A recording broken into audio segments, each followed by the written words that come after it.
અને પ્રેમનો બહુ તળપદી ભાષામાં તમને અર્થ કહું, બે જણાને પીસીને જે એક કરી દે આનું નામ પ્રેમ. પછી હું કહું એમ નહીં, તમે કયો એમ. આ મુક્તાનંદ સ્વામી, બ્રહ્માનંદ સ્વામી, પ્રેમાનંદ સ્વામી, જીણાભાઈ, દાદા ખાચર, પરબતભાઈ, આ મહાન ભક્તો, સ્વામિનારાયણ ભગવાનની ઈચ્છા વિરુદ્ધ કોઈ સંકલ્પ નહીં. મહારાજ એમ કે દાદા આ ગોપીનાથજી મહારાજની આજીવિકા માટે 200 વીઘા જમીન આપવાની છે. મહારાજ લખાવી લ્યો, લાવો સાઈન કરી દો. સ્વામી જમીન આપી દીધી. દરબાર ગઢ ખાલી કરી દીધો. અરે ચોમાસાના દિવસોમાં કોઈ પથિક વટે માર્ગું જતો તો અને ચૂલો સળગાવતો તો, અને વરસાદના ભીનાશને કારણે ચૂલો સળગતો નહોતો, આશરો નહોતો. મહારાજે કીધું દાદા રહેશે ક્યાં? મહારાજ મારો ઓરડો ખાલી કરી દઉં. આવા પ્રેમી ભક્ત એ ભક્તરાજ દાદા ખાચર હતા. અને એનાથી આગળ કહું ને તો દાદા ખાચરના ધર્મપત્ની જસુબાને વંદન કરવા પડે. મહારાજ કે માગો માગો જસુબા, શું આપું?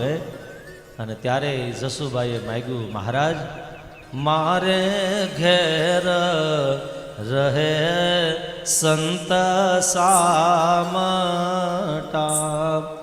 નિત્ય ગુણ તમારા ગાય, હે માગુ વરનાથજી, કરો મંદિર મોટું મારે આંગણે. હે મહારાજ અમારા આંગણામાં મંદિર બનાવવું હોય, 1 ઇંચ જગ્યા કોઈ ન આપ્યો.